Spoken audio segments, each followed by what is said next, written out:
राजाराम कोहली मार्ग पर मिली अज्ञात व्यक्ति की लाश। पुलिस को फोन पर मिली थी सूचना। पुलिस कर रही मामले की जांच।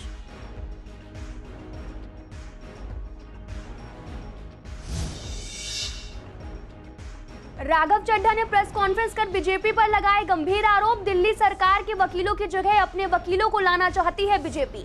बीजेपी अपने वकीलों के जरिए किसानों को दिलाना चाहती है सजा। पैसे नहीं दिए तो पहले जबरदस्ती शख्स को किया किडनैप, बाद में आया घर छोड़ने तो पुलिस ने किया आरोपी को गिरफ्तार। उधारी के चलते आरोपी ने किया था kidnap.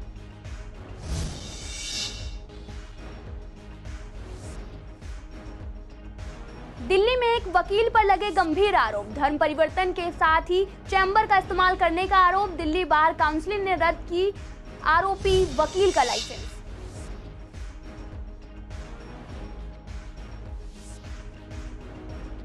South zone, Shahdara north zone, दोनों जोन के अध्यक्षों ने किया वादा। कहा काम में नहीं बरती जाएगी लापरवाही।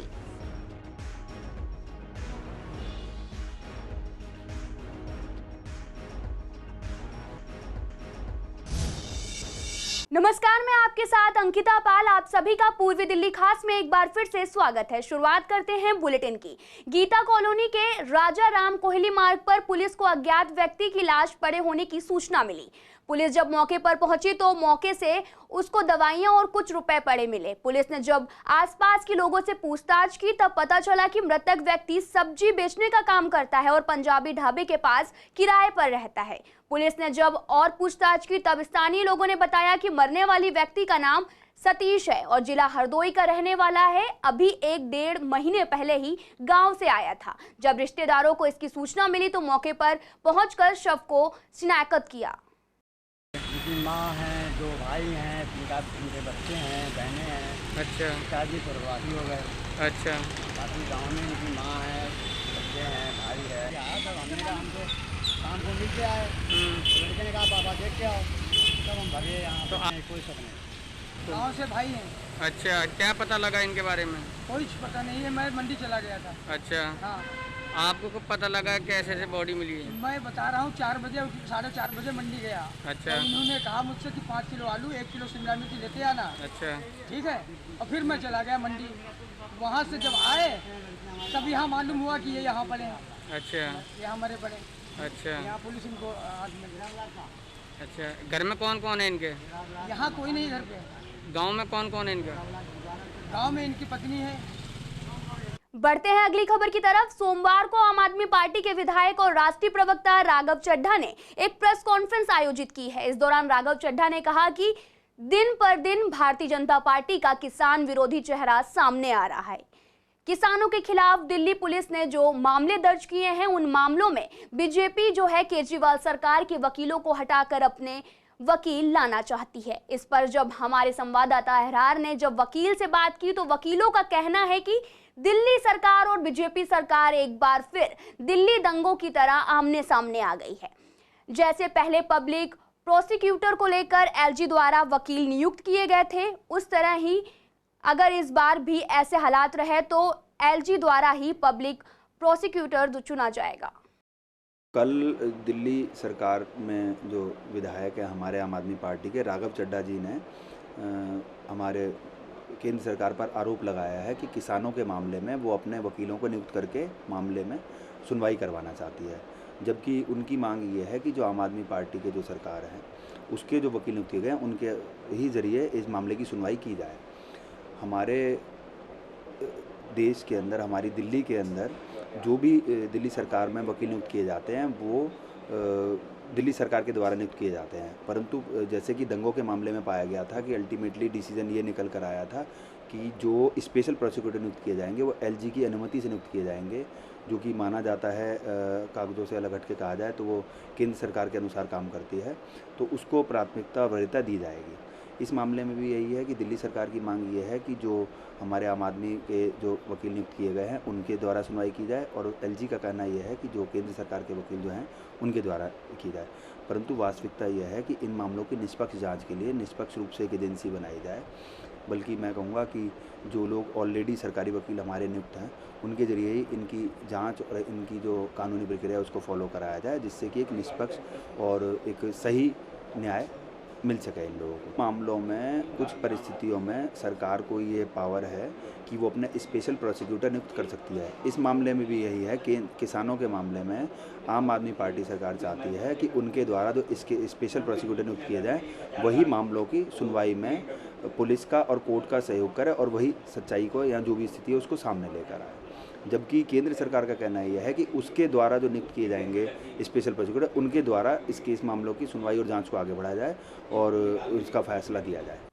वहीं गांधीनगर में एक मामला सामने आया है, जहां पर लोन समय पर न देने पर एक शख्स का अपहरण कर लिया गया। आरोपी उसे उठाकर एक फ्लैट में ले गया। शाहदरा प्रकरण का खुलासा करते हुए शाहदरा की डीसीपी ने बताया कि इस मामले में एक शख्स की गिरफ्तारी हुई है। गिरफ्तार आरोपी का नाम दीपक है। दीपक गारमेंट का बिजनेस करता है। वह पुराने सीलमपुर इलाके में रहता है। इस मामले में 4 जुलाई को पीड़ित के छोटे भाई ने पुलिस फोन करके बताया था कि उसके बड़े भाई इशाक को दीपक नाम का एक शख्स जबरदस्ती उठा कर ले गया। इस मामले पर पुलिस ने बताया कि पीड़ित का नाम इशाक है और वो गांधीनगर इलाके में सिलाई मशीन का काम करता है। इशाक के रिश्तेदार ने आरोपी से करीब 2.5 साल पहले 2.5 लाख रुपए लोन लिया था। पीड़ित का रिश्तेदार आरोपी से लिए गए लोन की किस्त समय पर नहीं दे पाया, जिसके चलते उसका अपहरण कर लिया गया। पुलिस ने बताया कि अभी तहकीकात शुरू की गई थी। आश्चर्यजनक तरीके से पीड़ित वापस आ गया। उसे आरोपी ही छोड़कर जा रहा था। तभी पुलिस को जब आरोपी ने देखा तो वो भागने लगा। तभी पुलिस ने पीड़ित के शोर मचाने पर आरोपी का पीछा करके उसे पकड़ लिया है। सर, मैंने किसी के पैसे थे, ब्याज पे चल रहे थे इनके, वो मैंने गारंटी ले ली थी। हमने के कमा के ये दे देंगे। ये 2-4-5 लाख रुपए ब्याज दे भी चुके थे। 2 लाख रुपए थे सर, तो उसकी गारंटी ले ली थी। उसके चलते इनको कुछ दिनों से ब्याज नहीं पहुंचा था। तो उस चक्कर में इन्होंने हम पे प्रेशर बनाया और हमें मारा और हमसे चेकबुक और आधार कार्ड मांग रहे थे। तो वो ना देने पर इन्होंने फिर मारा। फिर हमें उठा के ले गए अपनी ऑफिस अजीत नगर 6 नंबर गली में। फिर वहाँ से फिर हमें फैक्ट्री लाए कि तो अपने फ्लैट की हमें चाबी दे, और फ्लैट हम चोट थोड़ी कंधे में लगी है, थोड़ी ओंठ में लगी है। अरे क्या हो गया? जब ये हमें मेरे फ्लैट के लिए हमें ले गए धमका के, तो हमारे छोटे भाई ने 100 नंबर पे कॉल लगाई थी। जब हमें सब लोग आए, फिर हमें जिप्सी पे लेके गए। दिल्ली बार काउंसिल यानी कि बीसीडी ने अपने एक वकील का लाइसेंस सस्पेंड कर दिया है। उसे कारण बताओ नोटिस भी भेजा गया है। साथ ही वकील पर आरोप है कि वह कड़कड़डुमा कोर्ट परिसर में आवंटित अपने चैम्बर का इस्तेमाल धर्मांतरण और निकाह कराने के लिए कर रहा था। आपको बता दें कि वकील इकबाल मलिक ने आरोपों का खंडन किया है।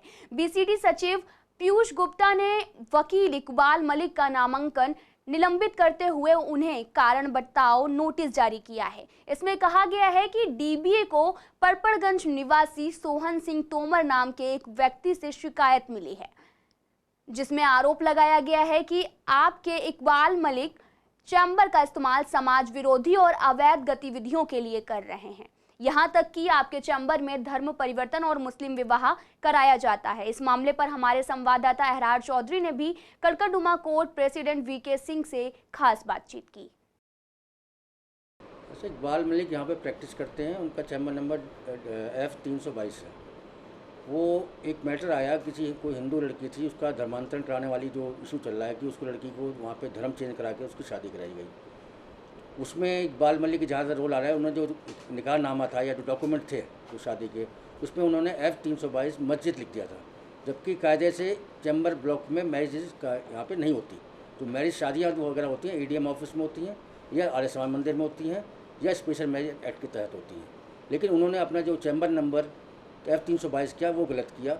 हमने शाहदरा बार को किसी जो कंप्लेंट है उसमें कोई कंप्लेंट नहीं दी। कंप्लेंट ने ये कंप्लेंट गई directly bar council of Delhi को। तो बार काउंसिल ऑफ दिल्ली ने इस पर एक्शन लिया। लेकिन मेरी नॉलेज में ये बात आई थी 3 दिन पहले, मैंने बुला के वेरीफाई किया गया तो उनका ये कहना है कि जी ये टाइपिंग मिस्टेक है, ये इंटेंशनल डेलिबरेटली नहीं किया गया। लेकिन जो उन्होंने फाइलिंग करी है, उस डॉक्यूमेंट्स फाइल किए थे, उसमें जो करेक्शन उसमें वर्जन आ रहा है F322 चैम्बर F322 मस्जिद आ रहा है। इस वजह से ये बार काउंसिल ऑफ दिल्ली ने एक्शन लिया। नहीं, धर्म परिवर्तन का हमारा मुद्दा नहीं है। हमारा तो चैम्बर ब्लॉक के अंदर ये सब नहीं हो सकता, जो as per guideline of Delhi high court कि चैम्बर ब्लॉक को ये मिसयूज़ किया जा रहा था। इस वजह से हमारा धर्म परिवर्तन, कोई भी लड़की मेजर आप जो मर्जी करे, लेकिन कोर्ट के अंदर ये सब नहीं होता। ये कोर्ट के अंदर जो भी हुआ ये गलत कर रहे हैं और इसको अपना बार काउंसिल ऑफ दिल्ली इसको देख रही है। ईस्ट एमसीडी के दोनों ही जोन के चुनाव संपन्न होने के साथ साथ शाहदरा साउथ और नॉर्थ जोन के अध्यक्ष और उपाध्यक्ष घोषित हो गए हैं। आपको बता दें कि अध्यक्ष और उपाध्यक्ष ने अपने पदभार को भी ग्रहण कर लिया है। साथ ही ये भी बताते चले कि साउथ जोन के अध्यक्ष हिमांशी पांडे और उपाध्यक्ष बबीता खन्ना हैं। वहीं शाहदरा नॉर्थ जोन के अध्यक्ष प्रवेश शर्मा और उपाध्यक्ष अनीता बिस्ट को बनाया गया है। बातचीत के दौरान कहा कि भ्रष्टाचार के खिलाफ आवाज उठाई जाएगी, साथ ही काम में कोई भी लापरवाही नहीं बरती जाएगी। साथ ही ये भी कहा अध्यक्ष और उपाध्यक्ष ने अगर कोई भी लापरवाही होती है तो अधिकारियों पर कड़ी से कड़ी कार्रवाई की जाएगी।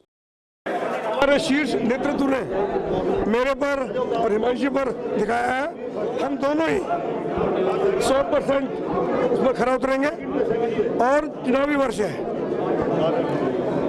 जोन के अंदर बहुत चुनौतियां हैं, क्योंकि निगम के 100 को 100% काम, निगम के 100 को 100% जो काम है सिविक सर्विसेज है तो जोन में ही है। लोगों को उम्मीदें हैं और लोगों को परेशानियां भी हैं। मुझे पूरा यकीन है कि मैं और हिमांशी जिम्मेदारी के साथ पूरा लोगों की, आम जनता की और अपने कार्यकर्ताओं की, उनकी भी परेशानियों का समाधान करेंगे। और अधिकारियों को, जो अधिकारी जिनके दिमाग में कुछ खराबी है, मैं चाहूँगा ठीक कर लें अपने आप को। तो जोन में हमारे हैं खास टारगेट, पहले तो जो जोन के अंदर अव्यवस्था है,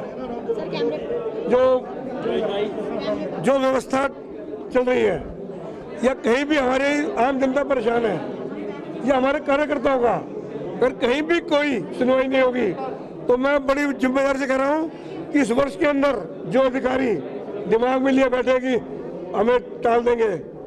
देखिए, आप सब ने मेरा काम शिक्षा समिति की जब मैं चेयरपर्सन थी सब आपने देखा ही है। मैंने बहुत बेसिक चीज़ों पे काम किया जिसको हमने 4 साल लेके चले और शिक्षा में उसका हमें बहुत लाभ भी मिला। रही बात जोन की, आज जोन की मेरे शीर्ष नेतृत्व द्वारा मुझे ये जिम्मेदारी मिली है। इस जिम्मेदारी को मैं बड़ी ईमानदारी से निभाऊंगी। मगर सबसे पहली बात, मेरे जोन में पार्षद आते हैं सबकी बात सुनी जाएगी और जिसका जो काम, ऐसा नहीं कि वार्ड कमेटी सिर्फ हुई और बात वहीं खत्म हो गई। अधिकारियों को उसका जवाब देना होगा, वो काम करना होगा। ये नहीं कि पार्षद ने कहा और आपने मीटिंग में सुना दूसरे कान से निकाल दिया, बिल्कुल नहीं। चुनावी वर्ष है, अगले साल मेरे एक एक पार्षद की बात एक इतनी इंपॉर्टेंट होगी कि वो अधिकारी को उसका जवाब खड़े होकर मीटिंग में देना होगा। और अगर नहीं किया तो क्यों नहीं किया और क्या कारण है। और जितने ये लोग सोचते हैं ना कि ये इग्नोर कर देंगे, लास्ट साल है, पार्षद की बात नहीं सुनना या हमें कुछ भी हल्के में लेना, तो वो गलत है। उनकी गलतफहमी ये दूर हो जाएगी, क्योंकि अब अनुशासन और सब तरीके से काम जरूरी है। और सारे पार्षद मिलके हम सब देखिएगा आने वाले भारतीय जनता पार्टी का परचम फिर लहरा रहा है। श्यामा प्रसाद मुखर्जी की 120वीं जयंती के उपलक्ष्य में जगह जगह कार्यक्रमों का आयोजन किया गया है। इसी दौरान गीता कॉलोनी ब्लॉक 6 में भी पौधारोपण किया गया। ये आयोजन RWA और बीजेपी मंडल अध्यक्ष द्वारा कराया गया। साथ ही पार्क में पौधारोपण किया गया। पर्यावरण को संतुलित रखने के लिए पौधा लगाकर इसका संरक्षण करना जरूरी है। साथ ही ये भी कहा गया कि यह पौधा पेड़ बनेगा तो वातावरण में ऑक्सीजन मिलेगा। हमने गीता कॉलोनी के लगभग सभी पार्कों में जाके पौधारोपण के कार्यक्रम किए हैं। उसी कड़ी में आज 6 ब्लॉक के पार्क में आए थे। लगभग 30 पौधे यहाँ हमने आज लगाए हैं। ये सभी लोगों के सहयोग से हम लगातार पिछले 1 सप्ताह से ये कार्य कर रहे थे, जिसका आज अंतिम दिन है। लेकिन अंतिम दिन का मतलब ये नहीं है कि अब ये काम रुक जाएगा। ये काम निरंतर होने वाले काम है और भारतीय जनता पार्टी प्रतिबद्ध है समाज के प्रति, अपनी जिम्मेदारियों को बड़ी बखूबी समझती है और हर कार्यकर्ता भी अपनी जिम्मेदारी समझता है। पौधों में जो हल्की फुल्की कमियाँ हैं, जैसे पौधे सूख जाते हैं, पेड़ की कटाई है वो अक्सर होती रहती है, सूख जाते हैं उसको उठाना, सफाई अभियान करना, नीमा जी भी लगी रहती हैं सफाई का इधर करवानी, मंडल अध्यक्ष सुंदर किंद्रा जी हैं वो भी सफाई अभियान में लगे रहते हैं। आज हमने इसमें 30 पौधे लगाए हैं और इसको पानी देने की जिम्मेवारी हम इन्होंने लिया अपने 6 ब्लॉक के टीम ने। नहीं, पारे में कमी नहीं, सफाई वाला काम होता रहता है। RW भी लगती है, प्राइवेट मालिक भी रखा हुआ है, RW की तरफ से और सब सहयोग होता है एमसीडी का। यहाँ वॉक करने आते हैं, साथ ही हमारी सभी बहनें और भाई सभी यहाँ आते हैं और यहाँ पार्क की स्थिति बहुत अच्छी है, यहाँ का वातावरण बहुत अनुकूल है और यहाँ की स्वच्छ हवा आती है। 6 ब्लॉक के पार्क के अंदर भी पौधारोपण किया गया है और सरोजनी पार्क के अंदर भी पौधारोपण किया गया है। वहाँ पे भी बहुत अच्छे पौधे लगाए गए हैं और बहुत अच्छा बैठने लायक और देखने लायक पौधे हैं जो कुछ टाइम बड़े होने के बाद में बहुत अच्छे लगे। यहाँ से बाहर से भी निकलेंगे तो बहुत बदबू आती थी क्योंकि ये पार्क नहीं था, एक कूड़ा घर था, सिर्फ यहाँ कूड़ा ही डालते थे सब लोग और अपने कुत्तों को घुमाते थे। उन्होंने हमारे को कहा कि इसको संभालो। इसकी नीमा भगत जी ने बहुत हेल्प की और सारे पौधे लगाए। अब इस पार्क की अगर आप देखेंगे ना हालत 15 दिन पहले और 15 दिन बाद की इतना सुधर गया। हम उनका बहुत बहुत धन्यवाद करते हैं नीमा भगत जी का। देश के कई राज्यों की तरह राजधानी दिल्ली में कोरोना के मामलों में लगातार गिरावट को देखते हुए कई तरह के प्रतिबंधों को हटा दिया गया है, लेकिन गाइडलाइंस के पालन की अनिवार्यता खत्म नहीं की गई है। आपको बता दें कि दिल्ली के गांधीनगर मार्केट पर प्रशासन की गाज न गिरे, इसको ध्यान में रखते हुए सभी लोग कोरोना गाइडलाइन का पालन कर रहे हैं। साथ ही आपको ये भी बता दें कि गांधीनगर मार्केट में पहले के मुकाबले भीड़ देखने को मिल रही है। साथ ही दुकानदारों का कहना है कि सभी नियम का पालन कर रहे हैं। साथ ही मार्केट में दुकानदार जो भी हैं ग्राहकों को समझा रहे हैं ताकि सोशल डिस्टेंसिंग बनी रहे। सर भीड़ भाड़ तो इस चक्कर में है ना, क्योंकि कुछ बंदे जो रुके हुए हैं काम से तो वो आ रहे हैं, भीड़ हो भी रही है और इसे नहीं भी कहेंगे और हाँ भी कहेंगे, क्योंकि कारण ये है कि भाई काम नहीं था, खाली बैठे हुए थे, काफ़ी टाइम से 2 महीने से खाली बैठे हुए हैं। इस चक्कर में एकदम रश निकला है, सब खाली बिल्कुल खाली थे। अब लोगों को पता है कि थोड़ा थोड़ा माल लेके चलें, तो हर जगह ग्राहक आ रहा है वैसे तो। और बाकी ये थोड़ी सी और भीड़ भाड़ है बस थोड़ी देर तक की, 4-5 बजे तक की, उसके बाद खाली हो जाता है। कोशिश तो पूरी, हाँ डर पूरा है जी। सीलिंग का भी पूरा है और बंद होने का भी पूरा है, क्योंकि अभी इसी चीज़ से ही, व्यापार से ही सब कुछ चल रहा है और गांधीनगर का तो काम ही ऐसा है कि भाई इसी चीज़ से ही सब कुछ है। बाकी दुकानदारों के कारण ऐसा उल्लंघन भी नहीं किया जा रहा है। दुकानदार तो पूरे प्रॉपर अपने तरीके से काम करते हैं, तो डेफिनेटली डर तो है, कोशिश भी करते हैं भीड़ ना लगे, पालन तो पूरा ही हो रहा है। हम लोग तो अपना काम पूरे तरीके से बाहरी कस्टमर नहीं है, लोकल कस्टमर ज़्यादा है जो आसपास के क्षेत्रों से आता है, लगभग 70 किलोमीटर के आसपास से वो यहाँ पे पहुँच पाता है। बाहरी कस्टमर तो सारा ऑनलाइन काम कर रहा है, नहीं रुकने देते हम। 4-5 दुकान ग्राहक से ज़्यादा नहीं रुकने देते। 50 गज की अगर 60 गज की दुकान है तो 4 ग्राहक से ज़्यादा नहीं रुकने देते। कस्टमर को बोल दिया जाता है थोड़ी देर बाद आइएगा आप, तो वो आ भी जाता है। सर लाजपत नगर जो है वो रिटेल मार्केट है, एक दुकान में अगर 20 ग्राहक आते हैं तो रिटेल का दुकानदार उन्हें मना नहीं कर सकता, लेकिन होलसेल के अंदर हम मना कर देते हैं। कस्टमर जाके फिर वापस आ जाता है, क्योंकि कस्टमर को जिस दुकान से माल लेना है वो वहीं से लेता है। मोदी सरकार की कैबिनेट का विस्तार होने वाला है, इसको लेकर लगातार बैठकों का दौर भी जारी है। वहीं इस पर मंत्रिमंडल विस्तार को लेकर पूर्वी दिल्ली के तीनों पार्टियों के सीनियर नेताओं से बातचीत की गई, तो उसमें बीजेपी नेता महेंद्र आहूजा ने कहा कि पीएम मोदी समाज का हित और दिल्ली का प्रतिनिधित्व को ध्यान में रखते हुए मंत्रिमंडल का विस्तार करें ताकि देश का हित हो सके।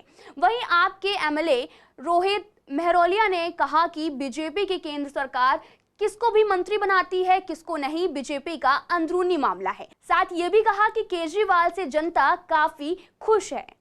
तो वहीं कांग्रेस के नेता डॉक्टर नरेंद्र नाथ ने कहा कि मोदी को डर है कि पार्टी में फूट ना पड़ जाए। वहीं अगले साल यूपी में चुनाव होने हैं, उसको लेकर बीजेपी डरी हुई है, जिसकी वजह से मंत्रिमंडल का विस्तार तेजी से हो रहा है। मंत्रिमंडल के विस्तार में जिन बातों पर विशेष ध्यान रखा जाता है वो है समाज के सभी वर्गों का प्रतिनिधित्व, सभी प्रांतों का समायोजन, सभी सहयोगी दलों का प्रतिनिधित्व और सबसे अधिक पूर्ण योग्यता इसके अंदर समाहित हो जाए ताकि मंत्रिमंडल पूरी एफिशिएंसी के साथ काम करे। देश के हित में रखते हुए ये सारी बातें देखी जाती हैं और मोदी जी तो इस साइड पर विशेष रूप से ध्यान देने वाले नेता हैं। हम सब की इच्छा रहती है कि हमारे प्रांत का जो प्रतिनिधित्व है और बढ़े, ये हमारी भी इच्छा है कि दिल्ली का प्रतिनिधित्व बढ़े, लेकिन देश हित के आगे मोदी जी जो इन सारी बातों को सुविचारित करते हुए जो फाइनल करेंगे उसी में सभी नेता प्रसन्न रहेंगे कि देश हित में सबका हित समाहित है। मुझे ऐसा लगता है कि आज जिस प्रकार से देश की जनता मोदी सरकार से परेशान है, उसी प्रकार से इनके दिग्गज नेता भी परेशान है। इस पे क्या है मोदी जी को ऐसा लग रहा है कि पार्टी में फूट ना पड़ जाए। इसको देखते हुए वो केंद्र के जो मंत्री हैं उन्हें उसका मंत्रिमंडल का विस्तार करने जा रहे हैं, क्योंकि अगले साल कुछ प्रदेशों में चुनाव होने हैं, खासतौर से उत्तर प्रदेश के अंदर। और जो वहाँ सांसद है या जो नेता है वो जो परेशान है, जो इनकी तानाशाही से परेशान है, उनको डर लग रहा है कि कहीं पार्टी न छोड़ जाए।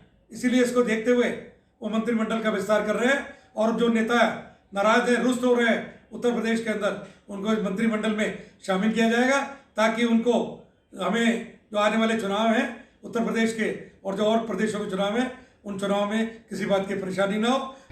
मेरा केवल इतना मानना है कि जब दिल्ली के अंदर 7 MP बीजेपी के मौजूद हैं, वो कुछ नहीं कर पाए, बिल्कुल निकम्मे साबित हुए हैं, तो फिर 1-2 लोगों को और मंत्री अगर बना देंगे तो वो कौन सा बहुत बड़ा कीर्तिमान स्थापित कर लेंगे या फिर जनता की उम्मीदों पे खरे उतर के दिखा पाएंगे। तो मेरा अपना मानना है कि बीजेपी से वो किसी को भी मंत्री बनाए, लेकिन हालांकि पूर्व में भी देखा गया है कि 2-2, 3-3 मंत्री दिल्ली से रहे हैं। तो देखते हैं कि केंद्र सरकार आगे अपने दिल्ली से और कितने लोगों को मंत्रिमंडल में जगह देती है। लेकिन जहाँ तक बात है काम की, तो बीजेपी राष्ट्रीय स्तर पे भी और दिल्ली के स्तर पे भी पूरी तरीके से फेल नजर आई है। देश भर में आज जनसंघ के संस्थापक डॉक्टर श्यामा प्रसाद मुखर्जी की 120वीं जयंती मनाई जा रही है। इस मौके पर हर कोई उन्हें याद कर नमन कर रहा है। डॉक्टर मुखर्जी ने अपना जीवन भारत की एकता और प्रकृति के लिए समर्पित कर दिया है। डॉक्टर श्यामा मुखर्जी जयंती के उपलक्ष्य पर पौधारोपण कार्यक्रम का आयोजन किया गया। इस मौके पर पार्षद अर्पणा गोयल ने कहा कि ज्यादा से ज्यादा पेड़ पौधे लगाने की अपील की। साथ ही ये भी कहा कि बीजेपी कार्यकर्ता देश को मजबूत बनाना चाहते हैं। एक देश, एक विधान, एक निशान जो नारा उन्होंने दिया, उसके चलते हम लोग यहाँ पर कार्य कर रहे हैं और अपने देश को अखंडता के सूत्र में बांधने के लिए हम लोग प्रयासरत हैं। भारतीय जनता पार्टी का प्रत्येक छोटे से छोटा कार्यकर्ता भी अपने देश को मजबूत बनाना चाहता है। और मैं आपके चैनल के माध्यम से उन सभी राजनीतिक पार्टियों को सचेत कर देना चाहती हूँ जो विद्वेष रखती हैं, जो जातिवाद के नाम पर, वर्ग के नाम पर फूट डालना चाहती हैं। भारतीय जनता पार्टी का कार्यकर्ता न तो डरा है, न सहमा है, न धमका है। हम लोग पुरजोर तरीके से अपने देश को मजबूत बनाने के लिए कार्य करते रहेंगे और इस देश में प्यार और प्रकृति के प्रति प्रेम की भावना हम सजोते रहेंगे। हमारे देश में श्यामा प्रसाद मुखर्जी जैसी शख्सियत, शायद अगर वो थोड़े दिन और रहते तो देश का परिदृश्य बिल्कुल बदल जाता।